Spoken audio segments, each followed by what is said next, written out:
Pregnancy ultrasound report में लिखे जाने वाले कुछ शॉर्ट फॉर्म जैसे GA, LMP, EDD, BPT, HC, FL, AC, EFW, AFI और भी कई सारे, जिन्हें देखकर आपको अल्ट्रासाउंड रिपोर्ट में लिखी हुई कोई भी बात समझ में नहीं आती है और आप अपनी प्रेगनेंसी अल्ट्रासाउंड की रिपोर्ट को नहीं पढ़ सकते हैं।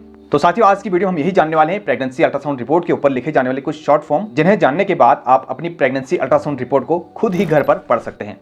नमस्कार दोस्तों, हेल्थ मनी में आपका फिर से एक बार स्वागत है। दोस्तों, आज की वीडियो काफी खास होने वाली है क्योंकि आज की वीडियो के माध्यम से मैं आपको प्रेगनेंसी अल्ट्रासाउंड रिपोर्ट पढ़ना सिखाऊंगा। तो वीडियो को लास्ट तक जरूर देखिएगा। इस वीडियो को देखने के बाद आप अपनी प्रेगनेंसी अल्ट्रासाउंड रिपोर्ट खुद ही घर पर पढ़ सकते हैं और अपने बेबी की कंडीशन को भी जान सकते हैं।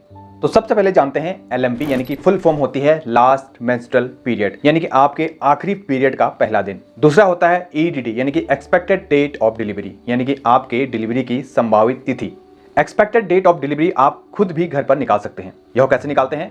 LMP plus 9 month plus 7 days. मान लीजिए आपकी LMP थी 1 जनवरी, उसमें 9 मंथ जोड़ेंगे तो 1 अक्टूबर, उसके बाद भी उसमें 7 डेज जोड़ेंगे तो ये निकल कर आता है 8 अक्टूबर, यानी कि 8 अक्टूबर के आसपास आपकी डिलीवरी की संभावित तारीख हो सकती है। EDD यानी कि एक्सपेक्टेड डेट ऑफ डिलीवरी भी दो तरीके से आपको देखने को मिलेगी। एक EDD बाई LMP यानी कि लास्ट मेंस्ट्रुअल पीरियड के अकॉर्डिंग, और EDD बाई USG यानी कि अल्ट्रासाउंड की रिपोर्ट के अकॉर्डिंग। अल्ट्रासाउंड जो मशीन होती है वह बच्चे की कंडीशन को जानती है, उसके अकॉर्डिंग ही एक्सपेक्टेड डेट ऑफ डिलीवरी को तय करती है। नेक्स्ट होता है दोस्तों GA यानी कि जेस्टेशनल एज, मतलब आपकी प्रेगनेंसी को कितने हफ्ते हो गए, बच्चे की एज कितनी होगी। तो LMP और अल्ट्रासाउंड में 1-2 हफ्ते का अंतर हो सकता है। अगला होता है दोस्तों CRL यानी कि क्राउन रम्प लेंथ, यानी कि बच्चे की सर से लेकर के हिप्स तक लंबाई कितनी है। प्रेगनेंसी के 12 हफ्ते में यह सबसे बड़ा पैरामीटर होता है। इसकी नॉर्मल वैल्यू होती है 6 हफ्ते में 5 से 8 mm, 12 हफ्ते में 60 mm।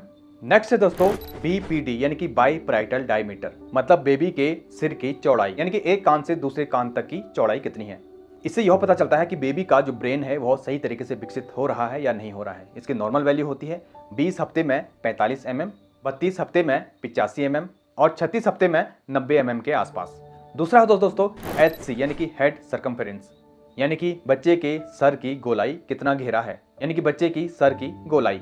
इसकी जो नॉर्मल वैल्यू होती है वह 20 हफ्ते में 170 mm होती है, 32 हफ्ते में 300 mm के आसपास होनी चाहिए और 36 हफ्ते में 330 mm के आसपास होनी चाहिए। अगला होता है दोस्तों AC यानी कि एब्डोमिनल सर्कमफेरेंस, मतलब बच्चे के पेट की गोलाई कितनी है, यानी कि पेट का पूरा घेरा कितना बड़ा है। इससे यह अनुमान लगाते हैं कि बच्चा सही से ग्रो कर रहा है नहीं कर रहा है। तो 20 हफ्ते में 100 mm इसकी लंबाई होनी चाहिए, 32 हफ्ते में 200 mm होने चाहिए और 36 हफ्ते में 320 mm इसकी गोलाई होनी चाहिए। अगला होता है दोस्तों FL यानी कि फीमर लेंथ, मतलब बच्चे के जांग की हड्डी की लंबाई। इससे बच्चे की लंबाई का अंदाजा लगाया जा सकता है। इसकी नॉर्मल वैल्यू होती है 20 हफ्ते में 30 mm के आसपास, 32 हफ्ते में 60 mm के आसपास और 36 हफ्ते में 70 mm के आसपास। अगला होता है दोस्तों EFW यानी कि एस्टिमेटेड फीटल वेट, यानी कि अल्ट्रासाउंड में बेबी का अनुमानित वजन। तो 20 हफ्ते में बच्चे का जो EFW होता है वह 300 ग्राम होना चाहिए, 32 हफ्ते में 1.5 टू 1.8 kg होना चाहिए और 36 हफ्ते में 2.5 टू 2.8 किलोग्राम होना चाहिए। अगला है दोस्तों FHR यानी कि फीटल हार्ट रेट, मतलब बच्चे की दिल की धड़कन।